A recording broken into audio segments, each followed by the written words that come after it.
Hello बच्चों, नमस्कार। रसायन विज्ञान की ऑनलाइन क्लास और अपने YouTube channel Vijendra sir chemistry में मैं आपका एक बार फिर से हार्दिक स्वागत करता हूं, अभिनंदन करता हूं। जैसा कि मैं आपको बताना चाहूँगा, अपना रसायन विज्ञान केमिस्ट्री का इलेक्ट्रोकेमिस्ट्री चैप्टर चल रहा था।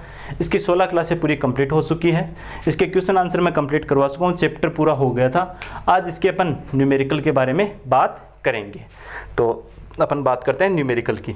तो देखो, न्यूमेरिकल जो बनते हैं वो शुरुआत के 1 से लेकर 4 पार्ट जो फिजिकल केमिस्ट्री के उनमें से पूछे जाते हैं। तो पीछे वाले पार्टों की मैंने न्यूमेरिकल करवा दिए थे आपको सोल्व।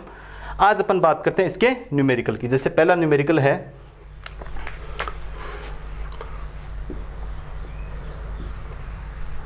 0.001 एम KCl विलयन युक्त चालकता सेल का प्रतिरोध दे रखा है। 0.001 एम KCl विलयन युक्त चालकता सेल का प्रतिरोध, युक्त चालकता सेल का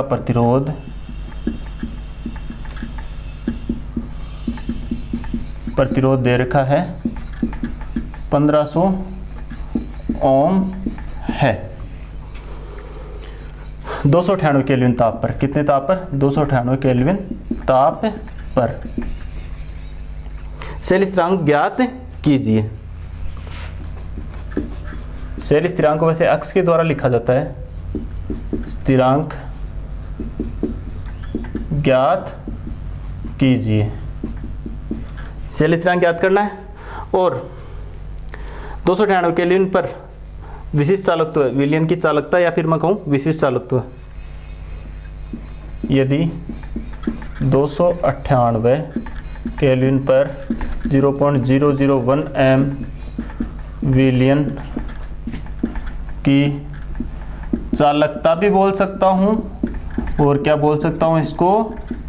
विशिष्ट चालकत्व यानी कप्पा का मान 0.146 इंटू 10⁻³ ये इसका मात्रक है। ओम इनवर्स, या क्या लिख सकते हैं यहाँ पर? सीमेंस भी लिख सकते हैं, सेमी स्क्वायर पर मोल हो। ये क्वेश्चन है अपना 1 नंबर का अंक की क्वेश्चन। 0.001 एम KCl विलयन, ये विलयन की क्या दे रखी है? कंसंट्रेशन दे रखी है। ये क्या दे रखा है? प्रतिरोध दे रखा है। और ये आपने को क्या दे रखी है? कप्पा दे रखी है। तो कप्पा दे रखा है, आर दे रखा है, और क्या ज्ञात करना है अपने को? अक्स ज्ञात करना है। क्या ज्ञात करना है यहाँ पर अपने को? अक्स ज्ञात करना है। मार्कर मैं दूसरा ले लेता हूँ काम में, ये रहा। अपने को क्या ज्ञात करना है यहाँ पर? इस विलयन का ये सेल स्थिरांक ज्ञात करना है। तो आप एक फॉर्मूला आपने सबने पढ़ रखा है। क्या होता है फॉर्मूला? कप्पा बराबर C इंटू सेल स्थिरांक, या इसको अपन ऐसे भी लिख सकते हैं, चालकत्व। ये है विशिष्ट चालकत्व, विशिष्ट चालकत्व कप्पा बराबर, ये होता है चालकत्व इंटू सेल स्थिरांक। अब देखो, ये विशिष्ट चालकत्व कप्पा, ये चालकत्व होता है C बराबर क्या? मैं 1/r लिख सकता हूँ क्या? C बराबर 1/r गुणा सेल स्थिरांक। सेल स्थिरांक को अपन किसके द्वारा लिखते हैं? अक्स के द्वारा लिखते हैं सेल स्थिरांक को। तो क्या मैं ऐसे लिख सकता हूँ क्या? सेल स्थिरांक बराबर विशिष्ट चालकत्व गुणा प्रतिरोध। यहाँ पर विशिष्ट चालकत्व कप्पा का मान कितना दे रखा है? 0.146 into 10⁻³ ohm inverse semi square पर मोल। यहाँ पर प्रतिरोध का मान दे रखा है 1500 ओम। तो ये लिख सकते हैं अपन, सेल स्थिरांक क्या हो जाएगा? विशिष्ट चालकत्व 0.146 इंटू 10⁻³ और यहाँ पर ये प्रतिरोध कितना है? प्रतिरोध है 1500 ओम। प्रतिरोध कितना बच रहा है यहाँ पर? 1500 ओम। अब इसको आप सोल्व करोगे तो किसका मान प्राप्त हो जाएगा आपको? सेल स्थिरांक। इसको लिख सकते हैं 0.146 गुणा क्या लिख सकता हूँ मैं? 1.5 ऐसे लिख सकता हूँ। और इसको आप गुणा करोगे तो ये मान 0.219 सेमी इनवर्स, ये मान अपने को क्या होगा? ये प्राप्त होगा। तो इस प्रकार से अपन क्या कर सकते हैं? इसको सॉल्व कर सकते हैं। क्लियर है ये बात सभी को? यहाँ पर मैंने आप विशिष्ट चालकत्व का ये क्या होता है? विशिष्ट चालकत्व का मात्रक क्या होता है? ये होता है सीमेंस सेमी इनवर्स, या फिर इसको क्या लिख सकता हूँ मैं? Ohm inverse. ये होता है पहले वाला, वो किसका था? वो मोलर चालकता का मात्रक लिख दिया था। तो यहाँ पर भी ये क्या आ जाएगा? ओम इनवर्स और ये सेमी इनवर्स। तो ओम इनवर्स से ओम इनवर्स कट गया, बचा के यहाँ पर सेमी इनवर्स ही बचेगा। तो बताओ ऐसे क्वेश्चन को आप सभी सोल्व कर सकते हो, इसमें आपको कोई दिक्कत नहीं रहनी चाहिए। कर सकते हो? तो ये किसका क्वेश्चन है? सेल स्थिरांक। देखो ये लिखाया था ना आपको, विशिष्ट चालकत्व बराबर चालकत्व इनटू सेल स्थिरांक। 3 में से 2 वैल्यू दी हुई मिल जाए और एक नई दी हुई है तो नई दी हुई की वैल्यू अपन ज्ञात कर सकते हैं। और वैसे अपन यहाँ पर 4 चीजें हो सकती है। क्या क्या हो सकती है? 3 और 1 क्या होता है? प्रतिरोध। तो बताओ इन 4 चीजों में से 1 2 3 4। अब जो राशि नहीं आए उसका मान अपन आसानी से डिटरमाइन कर सकते हैं, जैसे यहाँ पर ज्ञात अपन ने करा। तो क्लियर है ये न्यूमेरिकल सबको? ओके, अब चलते हैं अपन नेक्स्ट पे।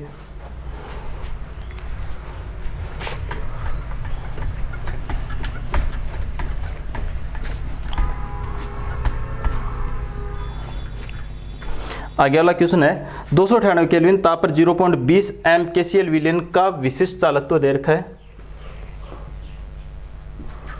298 केल्विन पर 0.20 एम केसीएल विलयन का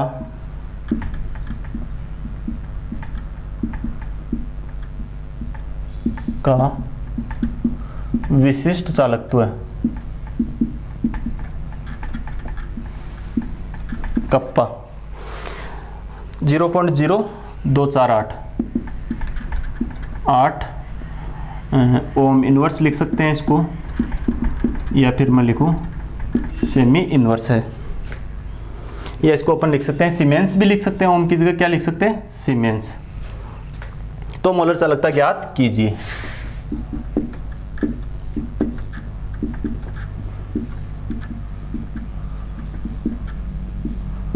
ज्ञात कीजिए। बड़ा आसान न्यूमेरिकल है। क्या होता है मोलर चालकता? मोलर चालकता बराबर विशिष्ट चालकत्व गुणा 1000/C। तो यहाँ पर विशिष्ट चालकत्व कितना दे रखा है?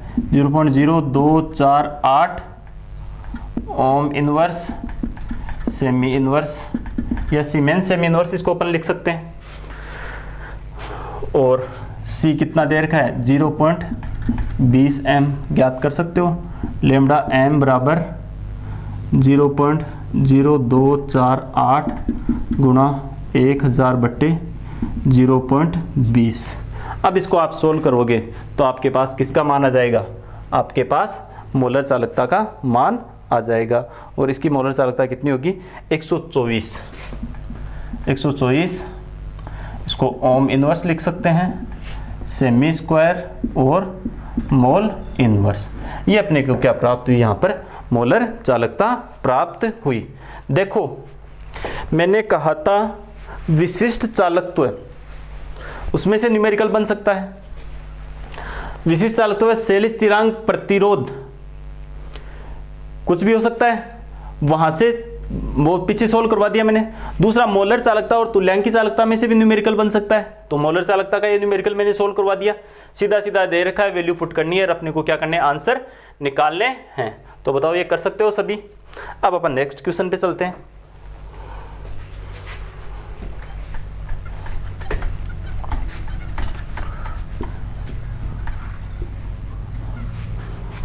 क्वेश्चन नंबर 3 है, कॉपर सल्फेट के विलयन को 1.5 एम्पीयर की धारा से कॉपर सल्फेट के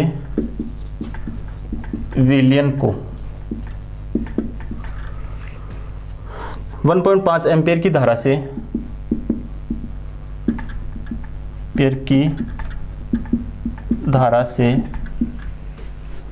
10 मिनट तक विद्युत अपघटन किया जाता है। 10 मिनट तक विद्युत अपघटन किया जाता है, तो कैथोड पर निक्षेपित कॉपर का द्रव्यमान ज्ञात कीजिए। तो कैथोड पर निक्षेपित कॉपर का द्रव्यमान ज्ञात कीजिए। कैथोड पर निक्षेपित कॉपर का क्या करना है, अपने को द्रव्यमान ज्ञात करना है। अब देखो मैंने बताया था फेराडे नियम में से न्यूमेरिकल बन सकता है, और ये फेराडे नियम में से ही नियम बन रहा है, न्यूमेरिकल बन रहा है। फेराडे में एक अपन ने पढ़ा था, आपको पता हो तो मैंने पढ़ा था, निक्षेपित पदार्थ की मात्रा होती है EIT/F। एम क्या है, इलेक्ट्रोड पर निक्षेपित पदार्थ की मात्रा। ई क्या है, तुल्यांकी भार।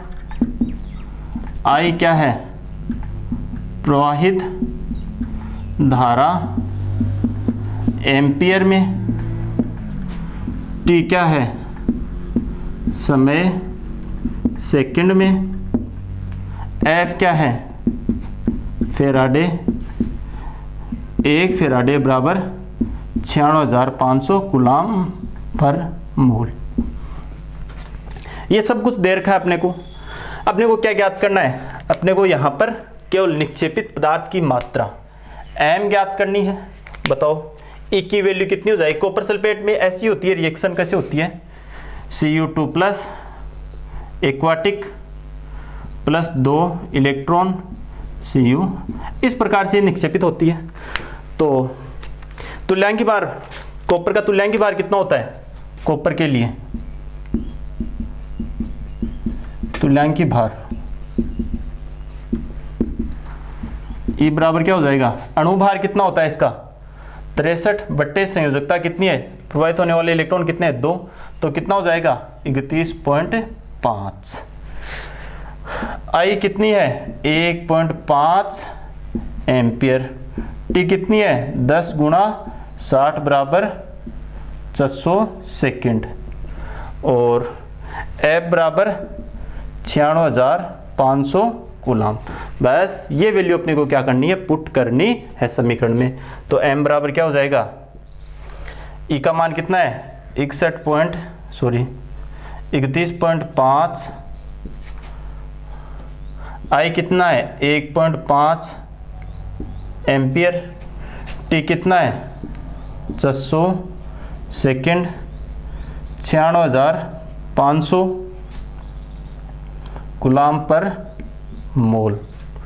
तो यहाँ पर ये क्या प्राप्त हो जाएगी आपको, इलेक्ट्रोड पर निक्षेपित पदार्थ की मात्रा अपने को उपलब्ध हो जाएगी या प्राप्त हो जाएगी, और ये आपको कैलकुलेशन करनी है। और ये मात्रा अपने को प्राप्त होगी 0.22938।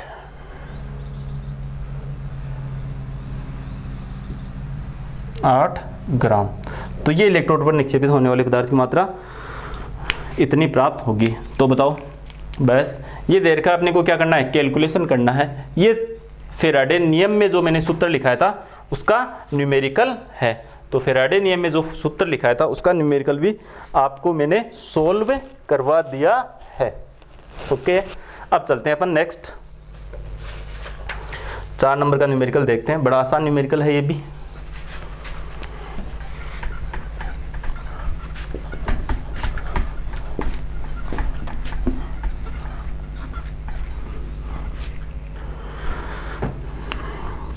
सोडियम एसीटेट HCl और NaCl की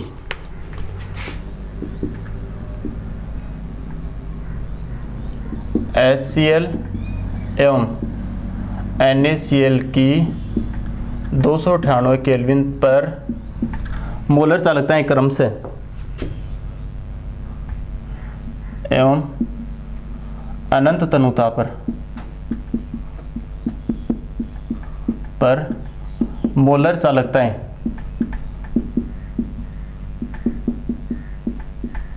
क्रम से है कितनी कितनी देर रखी है 3.6 34 सॉरी 91.0 425.4 91.0 425.4 एवं 126.4 4 ये लिखूं मैं सीमेंस सेमी स्क्वायर पर मोल है। तो एसिटिक अम्ल की अनंत तनुता पर हो तो एसिटिक अम्ल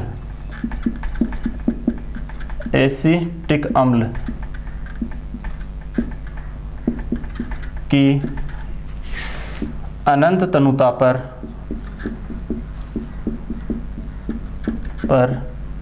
मोलर चालकता ज्ञात कीजिए। ये अपने को ज्ञात करना है। यहाँ पर अनंत तनुता पर इसकी मोलर चालकता अपने को क्या करनी है, ज्ञात करनी है। ये कोलराउस के जो अप्रत्यक्ष विधि थी प्रबल विद्युत अपघटन की सहायता से दुर्बल विद्युत अपघटन की, इनकी तो कैसे ज्ञात कर लेंगे, इन तीन की तो बताया था ना, सांद्रता बहिर्वेशन विधि से, सांद्रता बहिर्वेशन से ज्ञात कर लेते हैं, क्योंकि इनके आरेख शून्य सांद्रता तक आरेखित किए जा सकते हैं। देखो अपने को ज्ञात किसकी करनी है, अपने को ज्ञात करनी है अनंत तनुता पर CH3COOH की, किसके बराबर होगी, CH3COO- प्लस अनंत पर H प्लस, यानी धनायन और ऋणायन के अनंत तनुता पर मोलर चालकता के योग के बराबर ये होगी। अब देखना कैसे प्राप्त होगा ये CH3COOH। देखो अपन क्या करें, एसीटेट किसमें है, एक तो ये चाहिए एसीटेट और एक क्या चाहिए H, इन दोनों को जोड़ करके ये घटा दें तो इनमें से क्या निकल जाएगा, NaCl निकल जाएगा। ध्यान देना इसको और मैं इसको जोड़ दूं, देखो इनको दोनों को जोड़ रहा हूं मैं, तो lambda infinite CH3COONA plus lambda infinite HCl, इन दोनों को जोड़ा तो इन दोनों में ये दोनों आ जाएंगे एसिटेट आयन और H, तो ये एसिटिक अम्ल आ जाएगा, नहीं आ जाएगा, और इनमें से घटा दूं क्या, NaCl वाला घटा दूं, ये रहा NaCl वाला, तो माइनस NaCl। अब इनके मान मैं पुट कर सकता हूं, इसकी कितनी है 91.0 प्लस HCl की एक क्रम से का मतलब जो क्रम यहाँ पर है इनका, पहले ये तो पहले इसकी, फिर ये तो फिर इसकी, लास्ट में ये तो लास्ट में इसकी रेस्पेक्टिवली, प्लस 425.4 और माइनस 126.4। बताओ ये किसकी प्राप्त होगी, इनको दोनों को अपने को क्या जोड़ना है और उनमें से 126.4 घटाना है, और जो वैल्यू प्राप्त होगी वो अपने को किसकी प्राप्त होगी, 390.5 सीमेंस सेमी स्क्वायर पर मोल, किसकी आ गई है, अनंत पर एसिटिक अम्ल की मोलर चालकता। बताओ इस तरह का क्वेश्चन भी आप सभी सोल्व कर सकते हो। तो इस प्रकार से ये इस टाइप का क्वेश्चन मैंने आपको सोल्व करवा दिया है। अब बात करते हैं नेक्स्ट क्वेश्चन की। 5वां क्वेश्चन देखते हैं, ये भी अच्छा क्वेश्चन है, ये क्वेश्चन भी बोर्ड के एग्जाम में पूछा गया है आपको, जो मैंने सोल्व करवाया है। अब क्वेश्चन नंबर मैं 5 की बात करता हूं।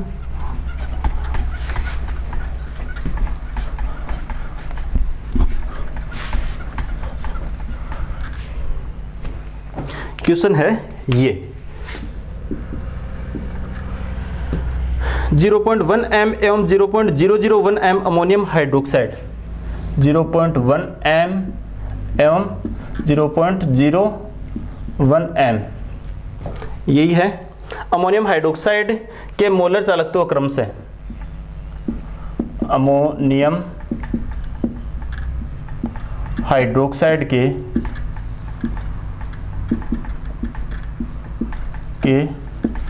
मोलर चालक, इनकी मोलर चालकता दे रखी है, क्रमशः है 3.6 और 34.0, 3.6 एवं 34.0 सीमेंस सेमी स्क्वायर पर मोल है। ये मोलर चालकता है। वियोजन की मात्रा परिकलित कीजिए। वियोजन की मात्रा परिकलित कीजिए। क्या दे रखा है? यदि NH4OH की अनंत अनुता पर मोलर चालकता, यदि NH4OH की अनंत तनुता पर मोलर चालकता कितनी दे रखी है? 271.1 1 सीमेंस सेमी स्क्वायर पर मोल है। अब देखो, आप जानते हो, इसका सॉल्यूशन करें अपन। वियोजन की मात्रा अल्फा क्या होती है?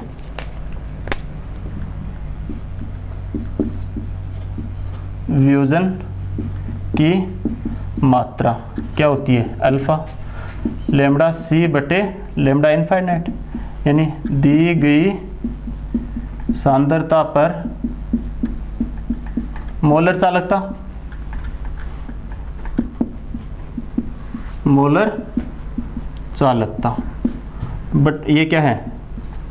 अनंत तनुता पर मोलर चालकता, ये दोनों दे रखे हैं। तो पहली स्थिति में पहले अपन क्या करते हैं, ये दे रखा है अपने को 0.1 एम, इसकी मोलर चालकता दे रखी है ये, तो अपन ले रहे हैं 0.1 एम NH4OH की मोलर चालकता कितनी दे रखी है? इस सांद्रता पर इस सांद्रता पर दे रखी है ना, 3.6 सीमेंस सेमी स्क्वायर पर मोल है, तथा इसकी अनंत अनुता पर मोलर चालकता कितनी दे रखी है? 271.1 सीमेंस सेमी स्क्वायर पर मोल दे रखी है। तो वियोजन की मात्रा कैसे ज्ञात करोगे? ये बट्टा अनंत अनुता पर दी गई सांद्रता पर, इस सांद्रता पर दे रखी है बट्टे अनंत अनुता वाली, तो क्या लिखोगे? 3.6 बट्टे 271.1। यहाँ पर जो मान प्राप्त होगा ये प्राप्त होगा 0.013।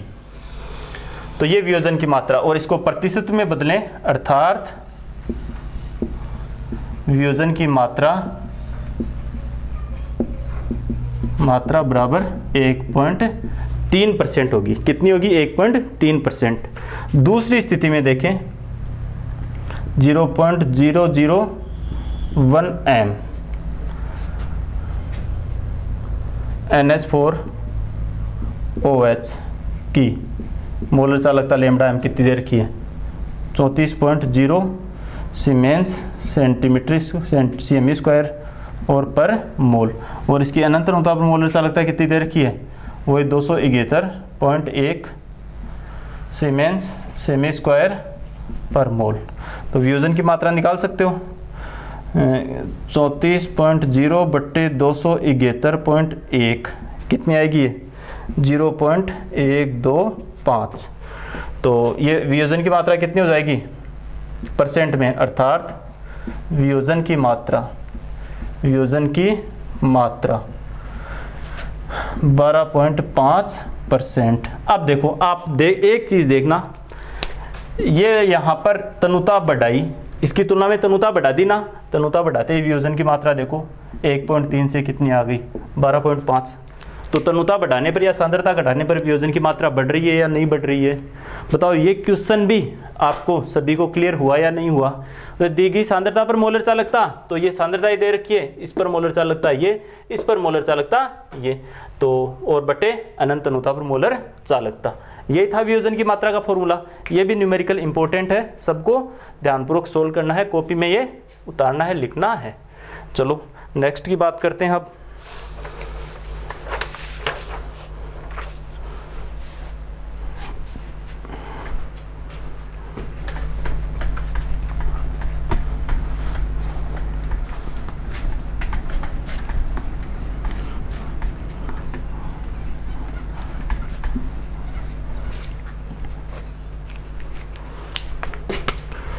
न्यूमेरिकल 6 नंबर का, मार्कर चेंज करता हूँ थोड़ा।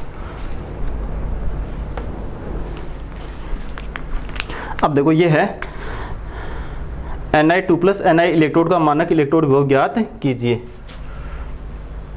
Ni2 प्लस और Ni का मानक इलेक्ट्रोड विभव ज्ञात कीजिए। मानक इलेक्ट्रोड विभव ज्ञात करना है, जबकि सेल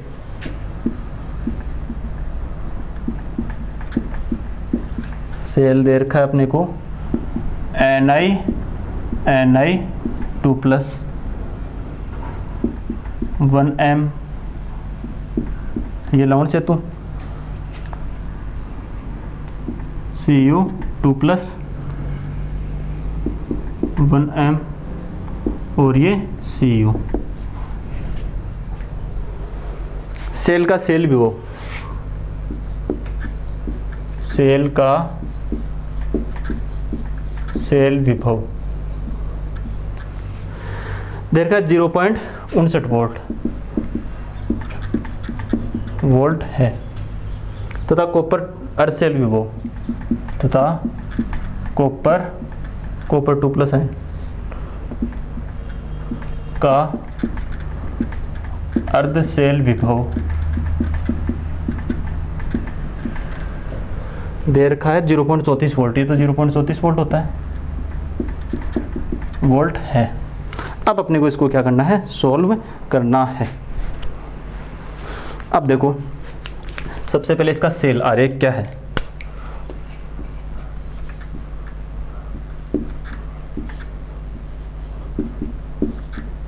इसका सेल आरेख देखते हैं। इसका सेल आरेख है Ni2 plus Cu2 plus 1m Cu ठोस, ये इसका सेल आरेख है। ये क्या है, एनोड, ये क्या है, कैथोड। ई सेल क्या होता है, ई कैथोड माइनस ई एनोड। ई सेल का मान कितना दे रखा है, ये रहा। ई सेल का मान कितना दे रखा है यहाँ पर,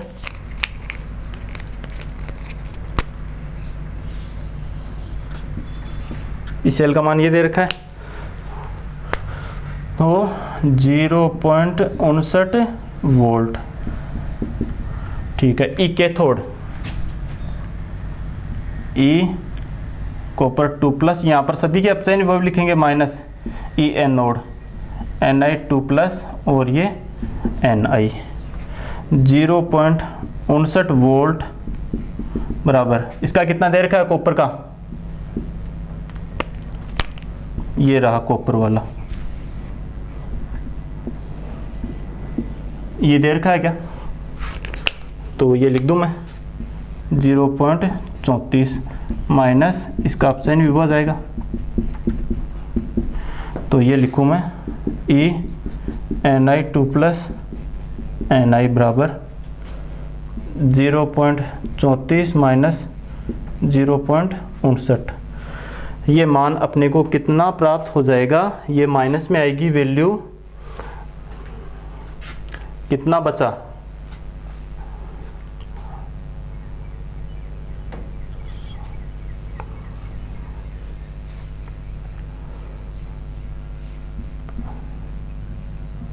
-0.25 वोल्ट। तो कितना आ जाएगा, ये माइनस में आएगा, -25 वोल्ट। ये कितना आ जाएगा, -0.25 वोल्ट। इसके अपचयन विभव का मान अपने को इस प्रकार से प्राप्त हो जाएगा। तो बताओ, इस प्रकार से अपन निकाल सकते हैं, नहीं निकाल सकते हैं, कर सकते हैं इसको सोल्व भी। तो इस प्रकार से ये कैथोड और एनोड वाला जो न्यूमेरिकल इस तरह का आ जाए, उसको भी आप क्या कर सकते हो, सोल्व कर सकते हो। चलें आगे। अब अपन बात करते हैं आगे नेक्स्ट न्यूमेरिकल की।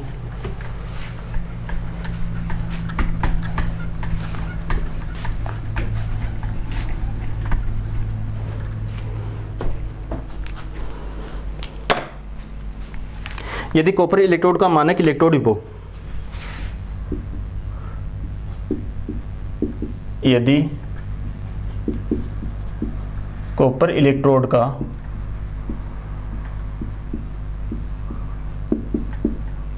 मानक इलेक्ट्रोड विभव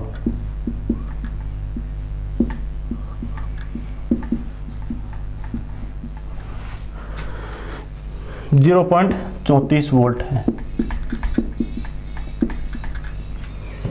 तो 0.1 एम कॉपर आयन युक्त विलयन, तो 0.1 एम कॉपर आयन युक्त विलयन के कॉपर इलेक्ट्रोड का विभव ज्ञात कीजिए। कॉपर इलेक्ट्रोड का विभव ज्ञात कीजिए। अब देखो, ये मानक परिस्थितियों में दे रखा है अपने को, और अपने को क्या ज्ञात करना है, इस परिस्थिति में अपने को ज्ञात करना है। तो आप नैनसेट समीकरण से जानते हो, नैनसेट समीकरण क्या कहती है, इसको सॉल्व करें अपन।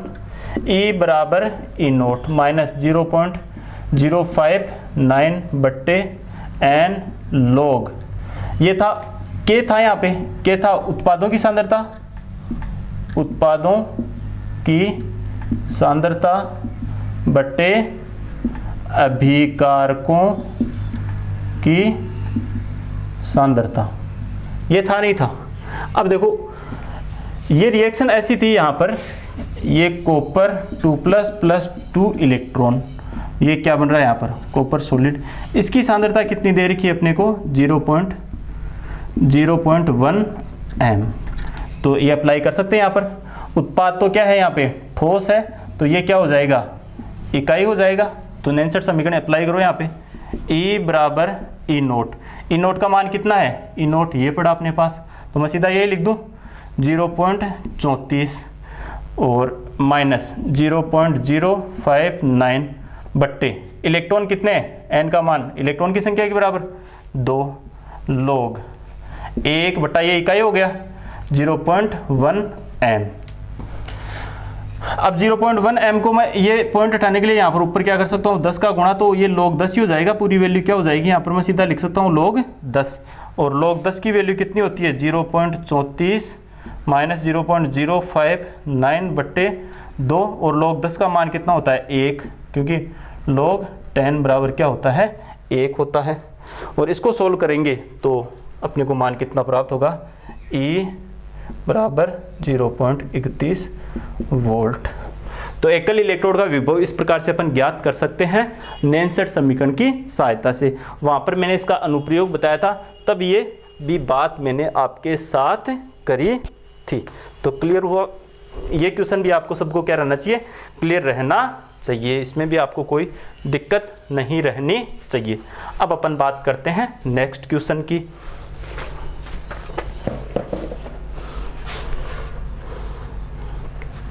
एक है जल की अनंत अनुता पर मोलर चालकता कैसे ज्ञात करेंगे?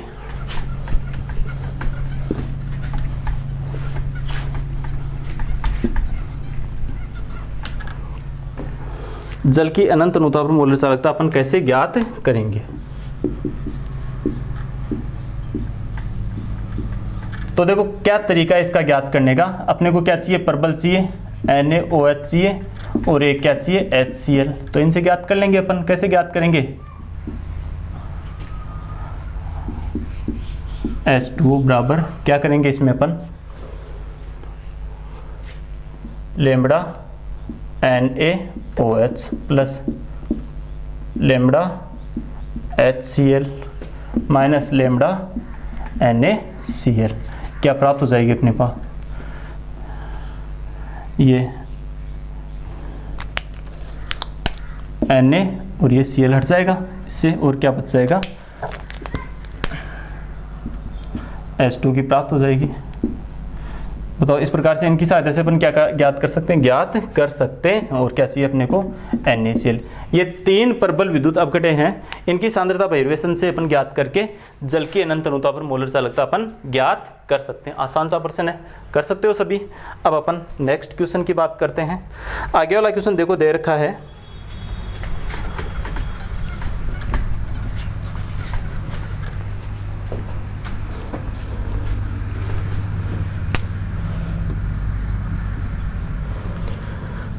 0.025 मोल प्रति लीटर मेथेनोइक अम्ल की चालकता दे रखी है।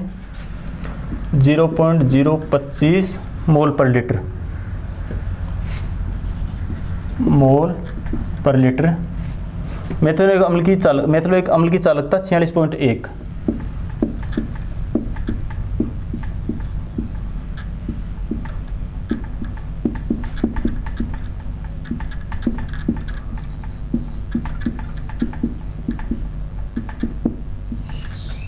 मेथेनोइक अम्ल की चालकता कितनी दे रखी है?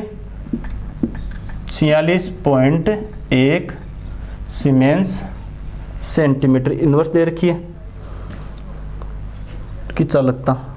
अच्छा, ये मोलर चालकता दे रखी है। कौन सी चालकता दे रखी है? ये मोलर चालकता। मेथेनोइक अम्ल की कौन सी?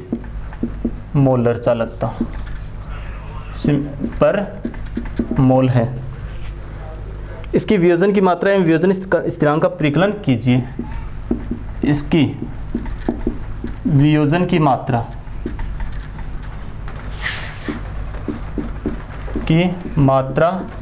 एवं वियोजन स्थिरांक का परिकलन कीजिए। तो अपने को क्या करना है? वियोजन की मात्रा ज्ञात करनी है और क्या ज्ञात करना है? वियोजन स्थिरांक ज्ञात करना है। इसमें अपने को दे रखा है H+ आयनों की अनंत अनुता पर मोलर चालकता दे रखी है और एसिडेट आयनों की दे रखी है। दिया हुआ क्या है? और यहाँ पर H+ आयनों की दे रखी है। कितनी दे रखी है H+ आयनों की? 349.6 सीमेंस सेमी स्क्वायर पर मोल और एसिडेट आयनों की दे रखी है। कितनी दे रखी है इनकी? 54.6 सीमेंस सेमी स्क्वायर पर मोल दे रखी है। अब देखो, सबसे पहले तो एसिटिक अम्ल की अनंत अनुता पर मोलर चालकता ज्ञात कर लो आप। एसिटिक अम्ल की क्या हो जाएगी? CH3COOH H+ plus CH3COO minus. क्या हो जाएगी ये? 349.6 प्लस 54.6। कितना आ जाएगा? ये जोड़ने पर मान कितना आ जाएगा? 349 में 54 ये जोड़ोगे तो मान आएगा 404.2 सीमेंस सेमी स्क्वायर पर मोल। अब देखो अपने को क्या ज्ञात करना है? अपने को इसकी वियोजन की मात्रा ज्ञात करनी है। तो देखो, वियोजन की मात्रा अल्फा बराबर क्या होता है? दी गई सांद्रता पर और ये अनंत तनुता पर। दी गई सांद्रता कितनी है? 0.025 दे रखी है और अनंत तनुता पर ये कितना? 404.2। बताओ, ये वियोजन की मात्रा मैं डायरेक्ट ये सोल्व करा हुआ है, इसमें लिख देता हूँ। ये मान आएगा यहाँ पर वियोजन की मात्रा आपके अल्फ़ा 0.114 0.114 यही है। अब देखो ये वियोजन स्थिरांक, वियोजन स्थिरांक ये आपके इस चैप्टर में तो आया नहीं है। वियोजन स्थिरांक, वियोजन स्थिरांक आपके इस चैप्टर में तो आया नहीं है। 11th क्लास में अपन ने वियोजन स्थिरांकों के बारे में पढ़ा था और केमिकल इक्विलिब्रियम नाम से एक चैप्टर था, उसमें पढ़ा था अपन ने। ये होता है K बराबर C alpha square 1 minus alpha से अपन निकालते हैं। तो यहाँ पर अपने पास सब कुछ दे रखा है, सांद्रता दे रखी है, ये अल्फ़ा का स्क्वायर दे रखा है और ये एक और एक में से किसको घटाना, आपको अल्फ़ा को घटाना है। तो इस क्वेश्चन को भी आप क्या कर सकते हो, सोल्व कर सकते हो। ठीक है, अब अपन इसके नेक्स्ट क्वेश्चन की बात करते हैं, आगे वाले न्यूमेरिकल की बात करते हैं।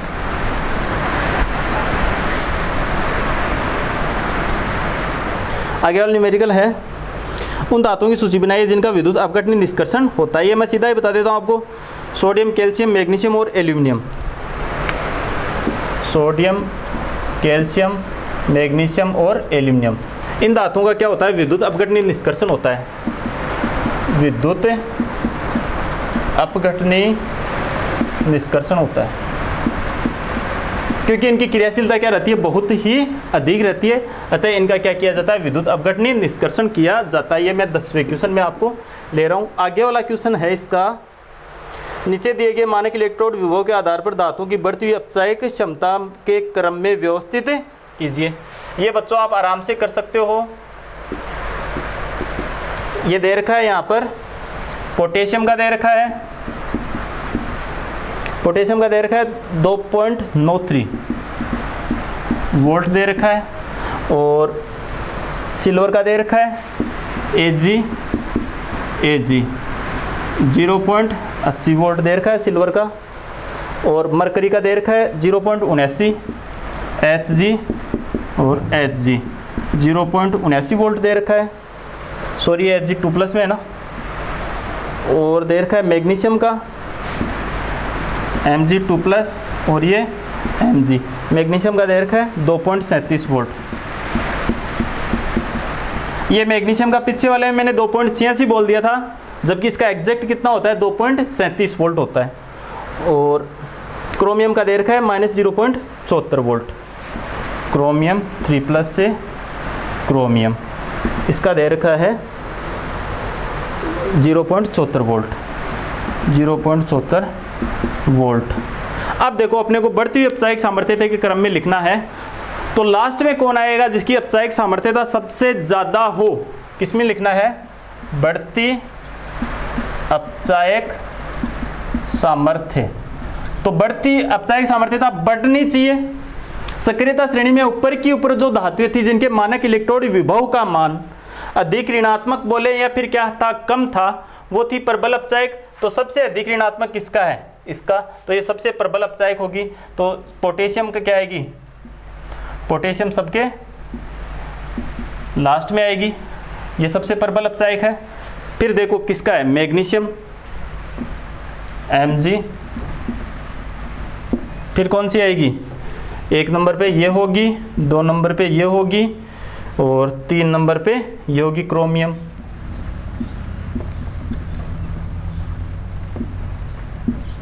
अब देखो इन दोनों में देखते हैं, इन दोनों में कम किसका है, जिसके मानक इलेक्ट्रोड विभव का मान कम होता है वो प्रबल अपचायक। तो कम किसका है, मरकरी। तो मरकरी, और मरकरी के बाद में कौन आ जाएगा, आपका चांदी आ जाएगी। तो बढ़ती हुई अपचायक सामर्थ्यता क्रम क्या रहेगा, यही रहेगा। तो क्लियर है। इस प्रकार से ये मैंने आपके महत्वपूर्ण जो न्यूमेरिकल थे इस चैप्टर के इलेक्ट्रोकेमिस्ट्री के, वो भी मैंने सोल्व करवा दिए हैं। अगर बच्चों आप इन सब को पढ़ लेते हो तो आपकी जो बोर्ड एग्ज़ाम है, चाहे CBSE हो, चाहे NCERT हो, चाहे कोई सा बोर्ड ही हो, RBSE हो, तो सब में ये न्यूमेरिकल हैं, जो न्यूमेरिकल हैं वो मैंने करवाए हैं। इस चैप्टर के इंपॉर्टेंट न्यूमेरिकल है, एग्जाम में आने की संभावना इन्हीं में से रहती है लगभग 99%। अगर ये आपको अच्छे से क्लियर हो जाएंगे तो इधर उधर से घुमा हुआ हो भी कोई न्यूमेरिकल अगर आता है, पूछा जाएगा, तो उसको भी आप आसानी से सोल्व कर सकते हो। तो इस चैप्टर इलेक्ट्रोकेमिस्ट्री की थ्योरी मैंने करवा दी है। इसके क्वेश्चन आंसर वो क्वेश्चन आंसर करवा दिए हैं जो पिछले 5-6 साल में आए हैं, मेरे को जो इंपॉर्टेंट लगे हैं वो भी करवा दिए हैं, प्लस इसके न्यूमेरिकल जो अलग से मैंने आज करवाए हैं, अलग से क्लास लेकर के वो भी मैंने कंप्लीट करवा दिए हैं। थैंक यू, धन्यवाद।